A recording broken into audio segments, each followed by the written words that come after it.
नमस्कार साथियों, वेदांश की कहानियाँ यूट्यूब चैनल में आपका एक बार फिर स्वागत है। साथियों, आज की कहानी का शीर्षक है लक्ष्मण की मरने की खबर सुनकर उर्मिला जोर जोर से क्यों हंसने लगी। साथियों, बचपन से ही बड़े भाई की सेवा में रहने वाले लक्ष्मण जी कैसे भला राम जी से दूर रह जाते। लक्ष्मण जी ने माता सुमित्रा से तो वन जाने की आज्ञा ले ली थी, परंतु पत्नी उर्मिला के कमरे की ओर बढ़ते हुए यह सोचते जा रहे थे कि माँ से तो आज्ञा ले ली। जैसा कि आप सभी जानते हैं कि रामायण में भगवान श्री राम को 14 वर्ष का वनवास हुआ था, तो उनकी पत्नी माता सीता ने भी सहर्ष वनवास स्वीकार कर लिया था। परंतु बचपन से ही बड़े भाई की सेवा में रहने वाले लक्ष्मण जी कैसे भला राम जी से दूर रह जाते। लक्ष्मण जी ने माता सुमित्रा से तो वचन जाने की आज्ञा ले ली थी, परंतु पत्नी उर्मिला के कक्ष की ओर जाते समय वह यह सोचते जा रहे थे कि माता से तो आज्ञा ले ली, परंतु उर्मिला को समझाऊंगा।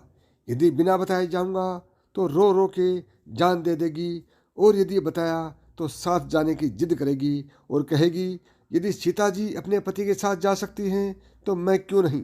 यही सोच विचार करके लक्ष्मण जी जैसे ही अपनी पत्नी के कक्ष में पहुंचे तो देखा कि उर्मिला जी आरती का थाल लेकर खड़ी थी और बोली, आप मेरी चिंता छोड़कर प्रभु की सेवा में उनके साथ वन को जाओ, मैं आपको नहीं रुकूंगी। मेरे कारण आप सेवा में कोई बाधा ना आए, इसलिए साथ जाने की जिद भी नहीं करूंगी। साथियों, लक्ष्मण जी को कहने में संकोच हो रहा था, परंतु उनके कुछ कहने से पहले ही उर्मिला जी ने उन्हें संकोच से बाहर कर दिया। वास्तव में यही पत्नी का धर्म है। पति संकोच में पड़े उससे पहले ही पत्नी उसके मन की बात जानकर उसे संकोच से बाहर कर दे। पत्नी का इतना प्यार और प्रेम देखकर लक्ष्मण जी बिलख बिलख कर रो पड़े। उर्मिला जी ने एक दीपक जलाया और विनती की कि हे मेरे नाथ, इस आस को कभी बुझने नहीं देना। लक्ष्मण जी तो चले गए, परंतु 14 वर्ष तक उर्मिला जी ने एक तपस्विनी की भांति कठोर तप किया।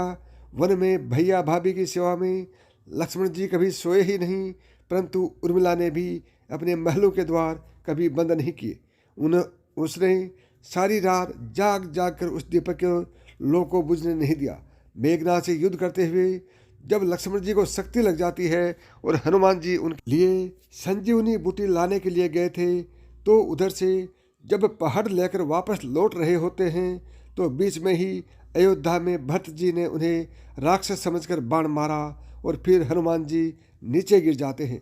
हनुमान जी ने भरत को सारी कहानी बताई कि रावण पुत्र मेघनाथ ने लक्ष्मण भैया पर वीर घातिनी शक्ति का प्रयोग किया है, इसलिए लक्ष्मण जी के प्राण संकट में हैं। मैं उनके लिए संजीवनी बूटी लेकर जा रहा हूँ। जब यह बात कौशल्या जी ने सुनी तो कौशल्या माता कहती हैं कि हे हनुमान, राम को कहना कि लक्ष्मण के बिना अयोध्या में पैर भी मत रखना, राम वन में ही रहें। माता सुमित्रा ने सुना तो माता सुमित्रा कहती हैं कि हे हनुमान, राम से कहना कि कोई बात नहीं है, अभी मेरा पुत्र शत्रुघ्न मेरे पास है, मैं उसे भी भेज दूंगी। मेरे दोनों पुत्र राम सेवा के लिए ही तो जन्मे हैं। माताओं का ऐसा प्रेम देखकर हनुमान जी की आंखों में आंसू की धारा बह रही थी, परंतु जब उर्मिला जी को देखा तो सोच लगी कि ये क्यों एकदम शांत और प्रसन्न खड़ी है। क्या इन्हें अपने पति के प्राणों की कोई चिंता नहीं है? वास्तव में जब उर्मिला जी ने सुना कि उनके पति के प्राण संकट में हैं तो वे खड़ी खड़ी हंस रही थी। हनुमान जी पूछते हैं कि हे देवी, आपकी प्रसन्नता का कारण क्या है? आपके पति के प्राण संकट में हैं। सूर्य उदित होते ही सूर्य कुल का दीपक बुझ जाएगा। उर्मिला जी का उत्तर सुनकर तीनों लोकों का कोई भी प्राणी उनकी वंदना किए बिना रह नहीं सकता। उर्मिला जी कहने लगी, हे हनुमान, मुझे भला किस बात की चिंता, और मैं चिंता क्यों करूं? मेरा दीपक तो संकट में है नहीं, तो मेरे पति संकट में कैसे हो सकते हैं जब मेरा दीपक बुझ ही नहीं सकता। और रही सूर्य उदय की बात, तो आप चाहें तो कुछ दिन अयोध्या में विश्राम कर लीजिए, क्योंकि आपके वहाँ पहुँचे बिना सूर्य उदित हो ही नहीं सकता। आपने कहा कि प्रभु श्री राम मेरे पति को अपनी गोद में लेकर बैठे हैं, तो ये हनुमान जो योगेश्वर राम की गोद में लेटा हुआ हो, काल उसे छू भी नहीं सकता। यह तो वे दोनों लीला कर रहे हैं। मेरे पति जब से वन गए हैं तब से सोए नहीं हैं।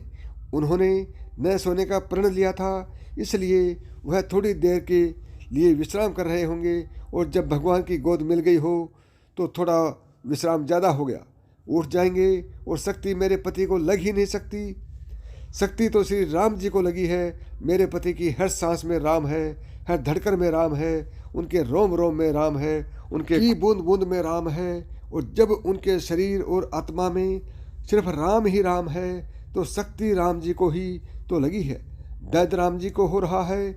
इसलिए हनुमान जी आप निश्चिंत होकर जाइए, सूर्य उदित नहीं होगा।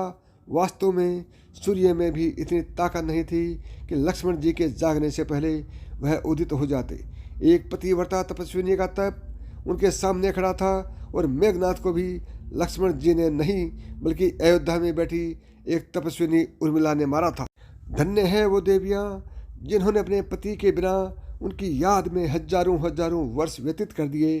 कहते हैं कि राम राज्य की नींव जनक की बेटियां ही थी, कभी सीता जी तो कभी उर्मिला। भगवान राम ने तो केवल राम राज्य का कलश स्थापित किया था, परंतु वास्तव में राम राज्य इन सब के प्रेम, त्याग और समर्पण, बलिदान से ही आया था। साथियों, यह कथा आपको कैसे लगी आप कमेंट करके ज़रूर बताना। और अभी तक आपने मिधांस की कहानियाँ यूट्यूब चैनल को सब्सक्राइब नहीं किया है तो अभी सब्सक्राइब कर देना और आगे और भी शानदार, मज़ेदार, जोरदार कहानियों के साथ फिर मिलेंगे। तब तक जय श्री राम।